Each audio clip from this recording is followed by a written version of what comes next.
teletrabalho, o crescimento da internet e do telefone celular, ele realmente vai ajudar muito, porque agora não é assim coisa de outro mundo você comunicar com pessoas que você nunca conheceu, ou estabelecer relacionamento. Você tem diversos contatos via e-mail, não é por telefone, é via e-mail, né?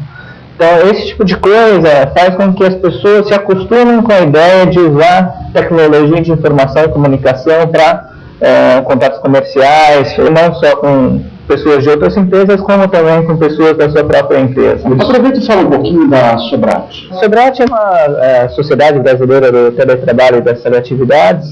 A gente deve estar para lançar o site oficialmente daqui a algumas semanas. A ideia é ser uma rede de consultores, teletrabalhadores, prestadores de serviços que discutem e fazem o trabalho acontecer aqui no Brasil, né? A gente já fez uma pesquisa sobre usuários de escritórios virtuais, que eu mencionei, e essa outra pesquisa que o Álvaro apresentou lá em Estocolmo sobre as empresas brasileiras, né? 2 empresas brasileiras de diversos ramos de atividade. E vamos continuar nesse caminho, continuando fazendo pesquisa. A gente deve estar fazendo uma pesquisa nacional sobre teletrabalho, ajudar as pessoas que teletrabalham se encontrarem e também encontrarem fornecedores e clientes também. A Sobrate também tem uma rede internacional muito interessante. Estamos aí fazendo uma aliança com a International Telework Foundation, que é uma das principais redes de acadêmicos e consultores na área de teletrabalho, e outras entidades nacionais similares à Sobrate. Nós falamos dos sentimentos do teletrabalhador, os possíveis, prováveis sentimentos que ele pode ter. Falamos dos sentimentos também do líder, do chefe. Isso. E os sentimentos daqueles que não são candidatos ao teletrabalho? Como é que eles se sentem? Aqueles que não são convidados a trabalhar em casa? A gente tem percebido em algumas empresas que tem implantar o sistema de teletrabalho, que surge esse segmento, esse grupo de profissionais que acham que, aliás, tem os 2 extremos. Tem os profissionais, os que ficam na empresa, no sistema tradicional, trabalhando todos os dias, e em todos os dias dizem, puxa, isso é um privilégio. Mas uma das coisas que nós aconselhamos é que as pessoas em casa tenham uma postura profissional. Se ficar sem camisa, de chinela, tal, circulando dentro de casa, brincando com o filho e tal, isso, inclusive, até por uma questão até de imagem, o pessoal às vezes até predica. Não é a regra, é aquilo que nós aconselhamos pelas experiências bem-sucedidas em outras empresas. E se ficar bem claro na empresa que não está se implantando teletrabalho, que é aquilo ali, não é um prêmio que está se dando às pessoas, é um grande privilégio. Todos têm a oportunidade de teletrabalhar. Por outro lado, você vai encontrar pessoas na empresa, nós já encontramos, no nosso relacionamento a gente sabe que é muito comum, tem pessoas que não têm jamais o perfil de trabalhar à distância. Ela tem que todo dia botar o paletó, botar a gravata e trabalhar. Sair da casa dela às 8 horas, chegar no trabalho, trabalhar o expediente normal e voltar. Então existe isso? Existe um perfil adequado para o teletrabalhador? Existe assim, esse existe. Nós temos questionários, nós temos pesquisa, enfim, para detectar quais são as características comportamentais dos potenciais teletrabalhadores. Caso contrário, vai ter problema, isso que você está falando, ele vai ter problema no trabalho e vai ter problema em casa. Se apregoa muito o teletrabalho como uma das grandes novidades da era do conhecimento. Mas se apregoa também o trabalho em equipe, que é importante, hoje o trabalho em equipe é fundamental. O teletrabalho não funciona no sentido contrário do trabalho em equipe? Se nota que quando você tem teletrabalhadores, as reuniões são mais produtivas. Quer dizer, por quê? Ele veio aqui para a reunião, então só prepara a pauta direitinho, você discute aquilo que tem que discutir, porque afinal, logo ele está indo embora e a gente tem que ter isso resolvido, né? O interessante também é que o teletrabalho, ele ajuda a ter equipes muito mais amplas e diversificadas do que você tem hoje sem o teletrabalho. Quer dizer, você pode ter, através dos meios de comunicação, o contato de uma equipe que está cada um em uma parte do país, ou até uma equipe internacional, eventualmente, que troca os documentos, que troca informação, que debate via videoconferência, teleconferência, etc., e que, dependendo da necessidade, pode ou não estar se reunindo fisicamente. Nós observamos nesse evento de Estocolmo, quando nós tivemos 32 representantes dos principais países da Europa, principalmente, né, onde foi reforçada essa questão da equipe. Interessante, né? Quer dizer, em vez de afastar, está vendo necessariamente da formação de equipes. Claro, né? Exatamente. Você tem algumas empresas, até que a gente chama de empresas 24 horas, né? Então você tem uma parte do trabalho é feita nos Estados Unidos, outra parte é feita na Índia, outra parte é feita na Nova Zelândia, na Austrália, outra parte é no Havaí. Então você tem uma empresa que fala mesmo uma rede que e o trabalho não para, ela vai indo de fuso horário em fuso horário.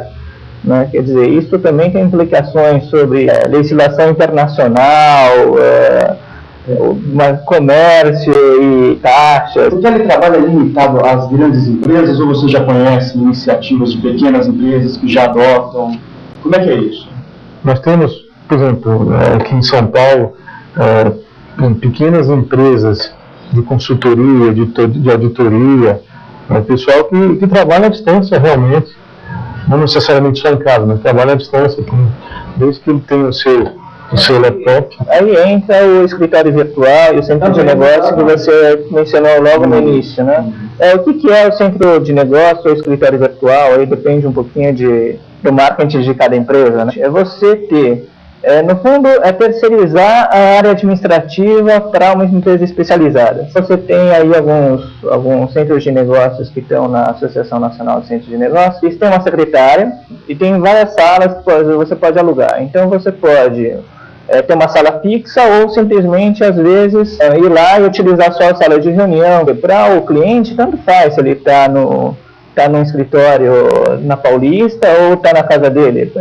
O cliente quer falar com um representante. O que a tecnologia pode fazer? Ela pode mudar totalmente a geografia do trabalho. Tecnologia de informação mudando a geografia do trabalho, quebrando todas essas barreiras de tempo e espaço que a gente tinha antes.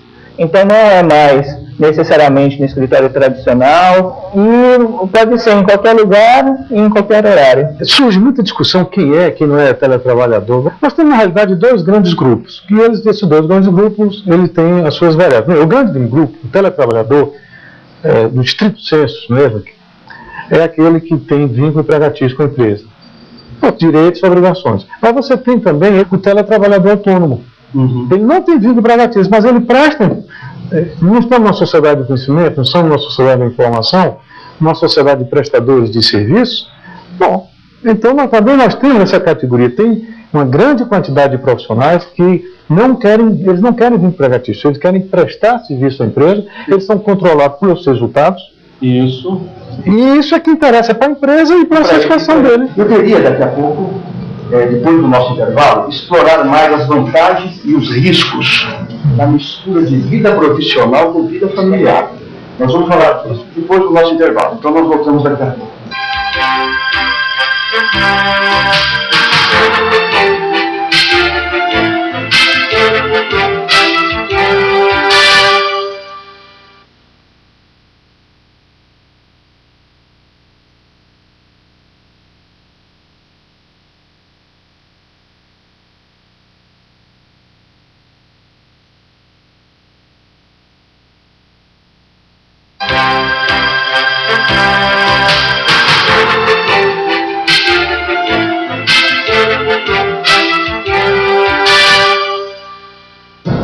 No ar, eu estou aqui com o Luiz Sacuda e com o Álvaro Melo, tratando do assunto teletrabalho. O Álvaro Melo é autor desse livro, Teletrabalho, o trabalho em qualquer lugar e em qualquer hora. E nós falávamos dos riscos e das vantagens da mistura da vida familiar com a vida profissional. Álvaro, você trata aqui no seu livro sobre a questão, por exemplo, do isolamento, aquele sentimento de abandono, de estar em casa sozinho, não temos colegas de trabalho do lado para trocar ideia, não tem para quem recorrer na hora de uma dúvida. Como lidar com esse isolamento? Está aqui no teu livro isso? Isso tem acontecido não somente no Brasil, mas tanto na Europa, nas empresas tanto europeias como nas empresas norte-americanas, que esse foi um problema que aconteceu. Então eles já se anteciparam, já têm soluções para isso. Por exemplo, por que não uma pessoa que teletrabalha frequentar a nossa associação de ex-alunos para manter a sua rede de contatos? Porque ele está distante. participar do Conselho Regional de Administração, o fato de ser administradores, enfim, participar de um clube. Isso tem que ser realmente estimulado, porque ele pode correr o risco de ficar em casa, os colegas já não ligam mais para ele, no telefone, não tem aqueles problemas todos. E isso já aconteceu em outros lugares. Então, já existem cautelas para isso daí, já existem recursos e já existe sugestão para evitar esse desenvolvimento, sem dúvida nenhuma. Nós comentamos isso aí com exemplos, com um estímulo mostrando para evitar esse tipo de problema. E fale mais, você já fazia algumas referências no bloco anterior, sobre a mistura de vida familiar com vida no trabalho. Quais outros cuidados que o teletrabalhador deve ter para não misturar uma coisa com a outra?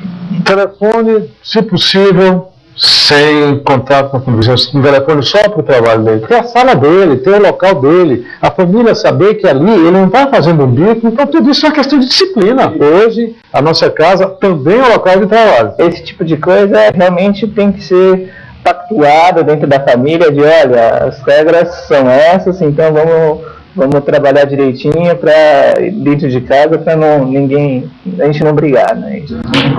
Tem mais algum cuidado a ser tomado? São precauções aparentemente banais e óbvias, mas isso tem criado, porque é todo um comportamento, toda uma cultura, relacionamento da família, nós estamos voltando para dentro de casa, quem trabalha em casa, porque tem gente que pode trabalhar nos escritórios virtuais, como foi comentado há pouco, né? O teletrabalho veio para ficar, não é um modismo, não é aquela história de depois que passar a crise as empresas vão chamar de volta as pessoas para trabalharem, não é nada disso, porque agora nós estamos formalizando, estamos reconhecendo um trabalho que é feito à distância. Isso é uma realidade, isso está acontecendo e tende a aumentar.